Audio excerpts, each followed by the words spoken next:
अस्सलाम वालेकुम, मैं हूं लीना शिगरी और आप देख रहे हैं सवाल से आगे। तहरीक इंसाफ की लीगल टीम के बाद सियासी टीम ने एक बार फिर दबंग एंट्री डाली है।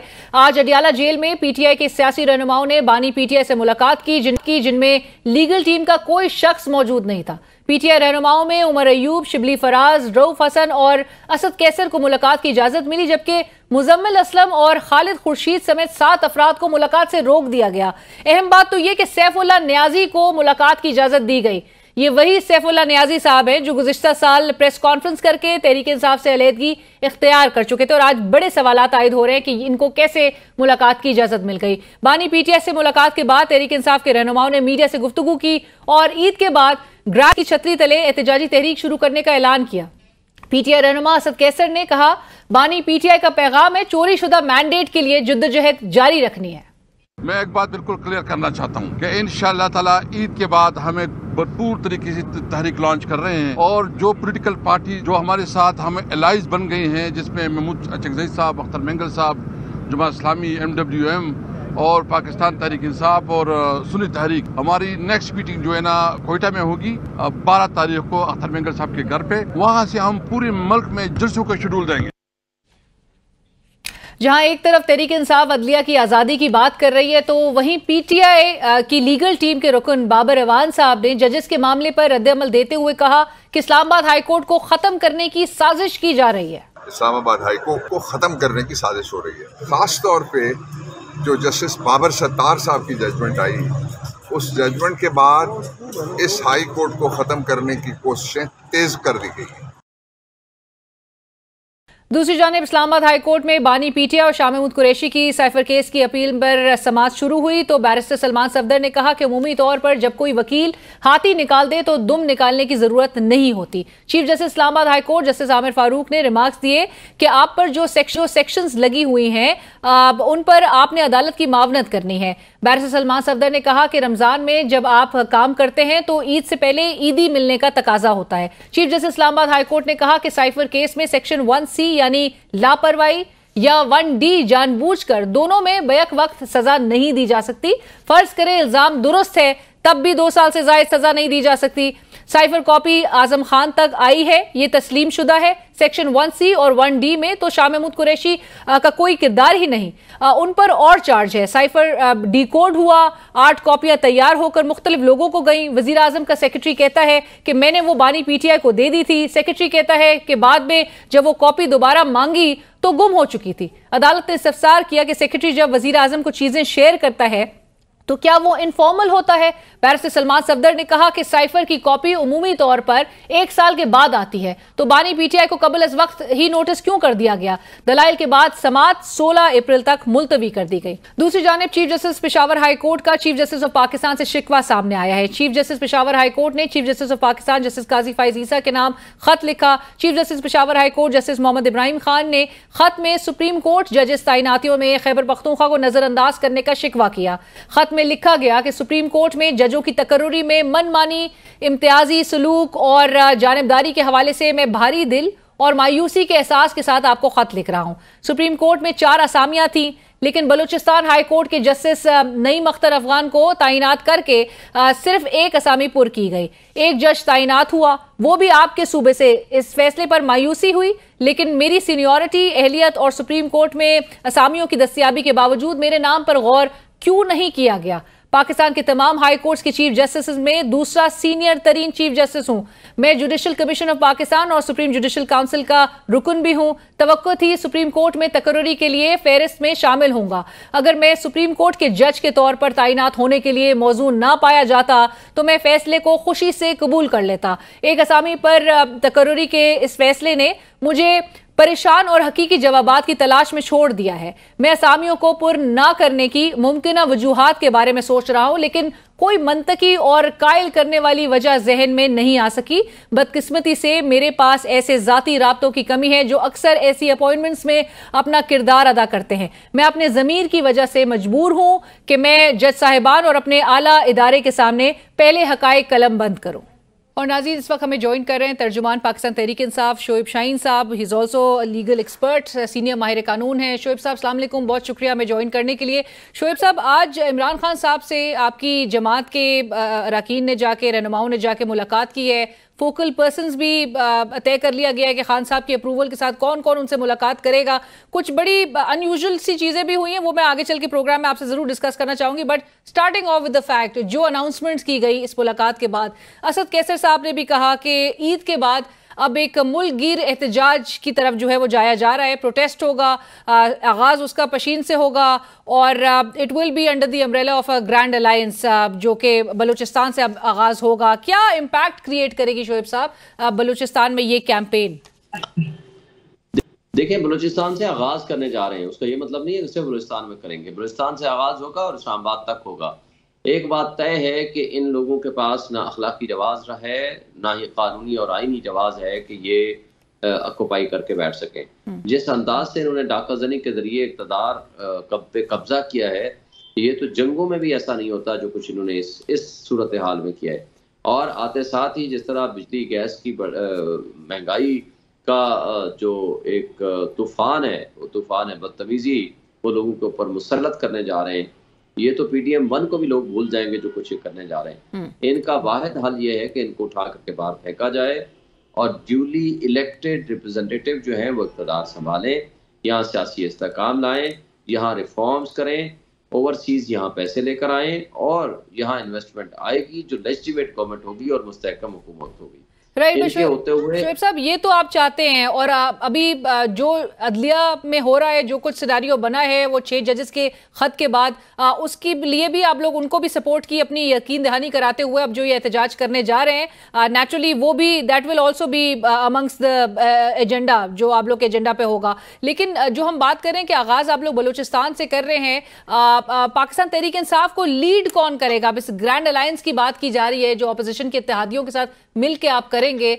PTI को कौन लीड करेगा? और एक तासुर है कि शायद आप JUI और महमूद खान अचकजई साहब की जो जमात है, आप उसके हाथों में अब तहरीक इंसाफ खेली जा रही है।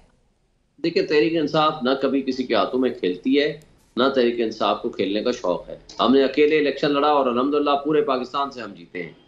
वो सब आपके सामने हैं, हमारे पास फॉर्म 45 मौजूद है और आप नेशनल मीडिया भी विटनेस है और इंटरनेशनल मीडिया भी विटनेस है। मगर इमरान खान को देखें, 3 हमारे मेन इसके अंदर टारगेट्स हैं या जो हमारा पर्पस है। नंबर 1, रिलीज इमरान खान को गलत तरीके से जेलों में डाला गया। अब तो इनके जो हमारे दुश्मन है, एक है सियासी मुखालिफ होना, एक है दुश्मनी पे उतर आना। राना सनाउल्लाह से बड़ा दुश्मन हमारा कौन होगा? वो कह रहा है कि इनको सजाएं गलत है। एक है इमरान खान को रिलीज करना, नंबर 2 है अदलिया की आज़ादी, नंबर 3 है हकीकी नुमाइंदे के हवाले हुकूमतों का होना। ये तीनों एजेंडा पे हमने वर्किंग करनी है और काम करना है। और PTI सबसे बड़ी पार्टी है, सबसे मकबूल जमात है। अब जब हमारा इत्तेहाद होगा तो सब लीड करेंगे। राइट। सबसे ज्यादा चूंकि पब्लिक हमारे साथ खड़ी है, वो सड़कों पे भी आएगी, बाहर भी आएगी। इंशाल्लाह ताला हम भरपूर तरीके से एहतजाज भी होगा, भरपूर तरीके से जल्द से जुलूस भी होगा। बट शोएब साहब, गुज़िश्ता रोज भी खान साहब ने जो गुफ्तगू की और उसमें जो बातें सामने आई, वो 4 हलकों की बात कर रहे हैं और उन्होंने ये भी बात कही कि सिर्फ 4 हलके अगर खोल दिए जाएं तो हुकूमत गिर जाएगी। ये क्या हम पूछ सकते हैं कि वो कौन से 4 हलके होंगे और खान साहब अब ये क्यों डिमांड कर रहे हैं सिर्फ और सिर्फ उन 4 हलकों के हवाले से? देखिए, उन्होंने उसको सैंपल बनाया है। उन्होंने कहा ये 4 हलके खोलें, आपके सामने सारा पाकिस्तान के हलके सामने आ जाए। लेकिन आपको याद होगा शोएब साहब, जब मैंने अली जफर साहब की मिसाल दी थी, जो एक प्रोग्राम में उन्होंने 10 मुतनाज़ हलके के हवाले से कहा था, तो आपने कहा मेरे हलके का क्या होगा, इस्लामाबाद के हलकों का क्या होगा, कराची के हलकों का क्या होगा? नहीं, उसकी वजह 2 थी। इमरान खान ने जो कहा है उसको ट्रू सेंस में उन्होंने कहा सैंपल के तौर पर ये 4 हलके खोलें, इसका जो कुछ रिजल्ट है इसको बाकी हलकों पे आप उसको तकसीम कर लें। अगर इन 4 हलकों में हम जो कुछ कह रहे हैं वो गलत है तो ठीक है, आप बैठे इक़्तिदार लें। अगर इन 4 हलकों में जो कुछ हम कह रहे हैं 100% दुरुस्त है तो फिर बाकी हलके भी आप खोलें, और जो कुछ हम चाह रहे हैं फिर इसका मतलब है हम सच्चे हैं। जो हमारा मौक़िफ़ है उसकी इसका मतलब है तायीद होती है। उन्होंने इस्लामाबाद का हल्का बोला, उन्होंने नूर आलम वाला हल्का बोला, उन्होंने डॉक्टर यास्मीन राशिद वाला हल्का बोला, और एक हल्का तरीके ज़हन में नहीं आ रहा एक और का। तो बात यह है कि उन्होंने इसको सैंपल के तौर पर, एक टेस्ट केस के तौर पर उन्होंने कहा जो ये कर लें, अगर आप सच्चे हैं तो इनमें आपके सामने सब सच सामने आ जाएगा। हाँ। और अगर आप सच्चे नहीं है तो इसका मतलब है कि सारा आपने जो डाकाजनी कर रखी है तो आप फिर साइड पे हटे।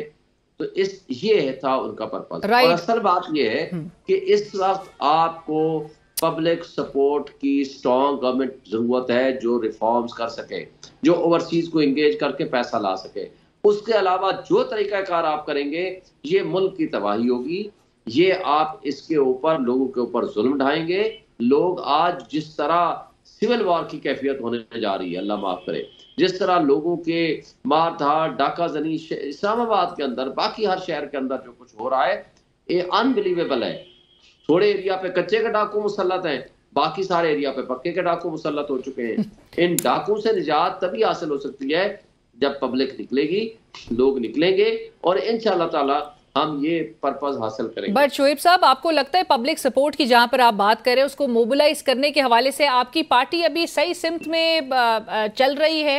क्योंकि ऑलरेडी जो बार बार बात हो रही है, जो सोशल मीडिया पे जो कुछ दिखाई दे रहा है, आज भी जिस बात से मैंने आगाज किया कि फोकल पर्संस की लिस्ट जो है वो तैयार हो गई है, कुछ नाम जो है वो डाले गए उस लिस्ट में। आज जिन्होंने मुलाकात करनी थी उनका नाम निकाल दिया गया। मुजम्मिल असलम साहब गालिबन उनका नाम निकाल के सैफुल्लाह नियाजी साहब का नाम डाल दिया गया। सो बहुत कुछ ऐसा मिस हैंडलिंग का एक तासुर जा रहा है आपकी जमात से। सो पब्लिक सपोर्ट मोबिलाइज करना जहां पर अवाम को जो बात आती है, आपको लगता है कि यूनाइटेड एक फोर्स के तौर पे तहरीक इंसाफ वो कर पाएगी?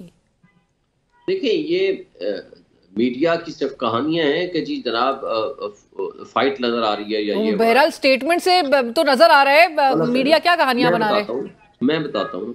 देखें, खान साहब ने किसको मिलना है किसको नहीं मिलना है ये उनकी ख्वाहिश होनी है। उनकी ख्वाहिश पे मंडे वाले दिन हमने वकीलों ने मिलना है, ट्यूसडे वाले दिन, और हर जुमेरात को मिलना है पॉलिटिकल लीडरशिप ने। ठीक है। और इसके अलावा कोई दूसरी राय नहीं है। हर लीडर हमारा एक है, इमरान खान, बाकी हम सब वर्कर्स हैं। हमारे में से जिसको जो ड्यूटी दी जाएगी वो परफॉर्म करेगा। That is the only consideration. ये समझ जाएंगे जिस दिन लोग, उस दिन किसी किस्म का कोई बहाम नहीं होगा। हमारे दरमियान कोई इख्तलाफ नहीं है। जो इमरान खान का फैसला होगा वही होगा। हम कोर कमेटी में बैठ के फैसले करते हैं, उसका फाइनल अप्रूवल हम इमरान खान साहब से ले लेते हैं। बाकी मेरा क्या मौक़िफ़ है, उसका क्या मौक़िफ़ है, तीसरे का क्या मौक़िफ़ है, हमारा मौक़िफ़ तो मुख्तलिफ हो सकता है। हमारे दरमियान इख्तलाफ राय अगर होती है, जो इख्तलाफ राय होता है for the purpose of achieving the good result, ताकि बहस और नतीजा, जब नतीजा निकलेगा वो बेहतर होगा। जब डिस्कशन ही नहीं होगी तो बेहतर कैसे होगा? अब तक आपको लगता है कि नताइज के आप करीब तक भी पहुंच पाई है आपकी जमात? देखिए, नताइज तो हम हासिल कर चुके हैं। हम तो इसके बावजूद के बल्ले का निशान नहीं था, इसके बावजूद हमें इलेक्शन नहीं लड़ने दिया गया, इसके बावजूद हमारे पोलिंग एजेंट गिरफ्तार हुए, इसके बावजूद हमसे जो कुछ हमारे साथ हुआ वो सब आपने देखा। हमारे लोगों को बाहर नहीं निकलने दिया गया, कैंडिडेट बाहर नहीं निकले। सब कुछ के बावजूद हमने रिजल्ट हासिल कर लिया।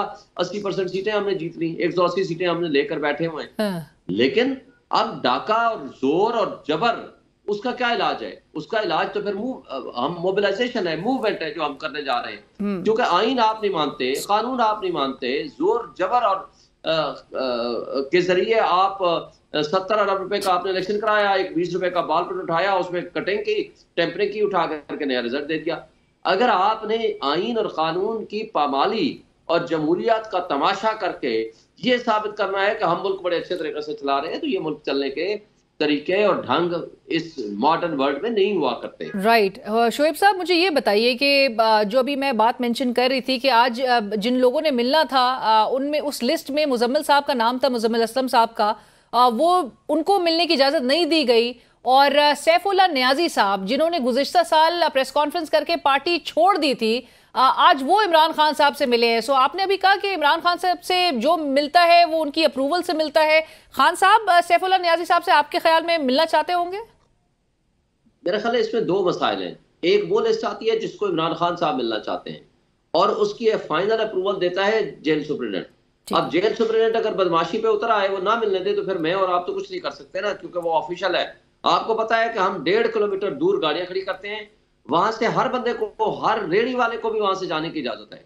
जब हम वकील या जो उनके विजिटर इमरान खान के हैं, उसको 1.5 किलोमीटर बाहर गाड़ी खड़ी होगी, हम अपनी फाइलें किताबें उठाएंगे, बेशक जेल का ट्रायल भी होगा, वहां से हम पैदल जाएंगे।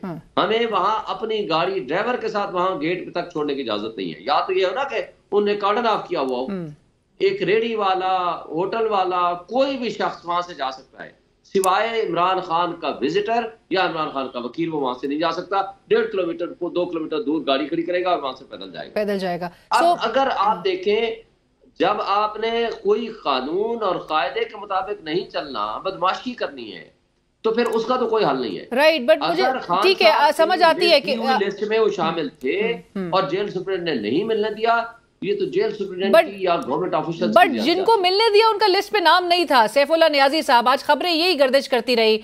सैफुल्लाह नियाजी साहब, अगेन मैं दोबारा रिपीट करूंगी अपना सवाल कि उन्होंने गुज़िश्ता साल शोएब साहब पाकिस्तान तहरीक इंसाफ से ला ताल्लुकी का और छोड़ने का बल्कि ऐलान कर दिया था प्रेस कॉन्फ्रेंस करके, और एक पॉलिसी बड़ी क्लियर नजर आ रही है आपकी जमात की कि जिन्होंने प्रेस कॉन्फ्रेंस करके पार्टी से अलहदगी इख्तियार कर ली, वो अब किसी सूरत भी वो काबिल कबूल नहीं होंगे। सो सैफुल्लाह नियाजी साहब की इमरान खान साहब से आज मुलाकात, और क्या ये अखज़ किया जाए कि वो काबिल कबूल है? देखिए, मेरी तो मुलाकात हुई नहीं है, ना ही मैं इसके बारे में कोई अभी इस वक्त अपनी राय तो दे सकते हैं आप। मैं देखें, एक बात तो तय है कि हमने ये फैसला किया हुआ है, खान साहब ने फैसला किया हुआ है कि जो पार्टी छोड़ गए हैं या जो नहीं है, तो वो हम उनको अभी कोई एक्सेप्टेबल नहीं है, क्योंकि हमारा जो वर्कर्स हैं, हमारे जो लोग हैं जिन्होंने मारे खाई हैं, जिन्होंने जेलें मुक्ति हैं, उनका क्या जो अंडरग्राउंड रहे हैं और जिस तरह उन्होंने कुर्बानियां दी हैं या नए लोग आए हैं, हमने उनकी कदर करनी है। ये बात तो तय है। जो लोटे बन गए हैं उनको किसी सूरत कबूल नहीं किया जाएगा, ये बात तो एक पॉलिसी डिसीजन है। मगर लोटों को मिलने की इजाजत कैसे हो गई, मैं सैफुल्लाह नियाज़ी साहब की बात नहीं कर रहा, पता नहीं वो किसी पार्टी में शामिल हुए या नहीं हुए, मुझे उनका ज्यादा नहीं पता, मेरा ज्यादा तारुफ ही नहीं है। मगर उनकी मुलाकात कैसे हुई, कैसे कराई गई, आई डोंट नो। मैं एक बात जानता हूं कि इमरान खान साहब एक लिस्ट देते हैं और जेल सुप्रीडेंट उसको सम टाइम उनमें से कोई बंदे रख लेता है, सम टाइम उनको रिवर्स कर देता है। उमर अयूब के साथ पिछले 2 महीने से वो कह रहे थे कि मेरी मुलाकात कराए, मैंने उनके साथ पॉलिटिकल डिस्कशन करनी है, नहीं मिलने दिया गया। वो कई दफा मेरे साथ कोई 3 घंटे हम खड़े रहे, नहीं मिलने दिया गया। और परसों मैं मिलने गया था तो मुझे भी 3 घंटे 2 घंटे बिठाया गया और उसके बाद मुलाकात कराई गई। तो बात ये होती है कि इनकी अपनी मर्जी होती है। बल्कि मैंने फैसला लिया था गौहर साहब का कि जी वो डिस्कशन करने जाएं MNAs और MPA की टिकटों के लिए, वो उनको कई दफा वो रजिस्टर लेकर जाते थे, उनको मिलने नहीं दिया जाता था। तो असल मसला आईनी और कानूनी नहीं रहा, आईन और कानून और कायदे के ऊपर अमल दरामद का है। नाज़रीन, प्रोग्राम में वक्त हुआ एक ब्रेक का, ब्रेक के बाद हाजिर होते हैं, डिस्कशन को आगे बढ़ाएंगे।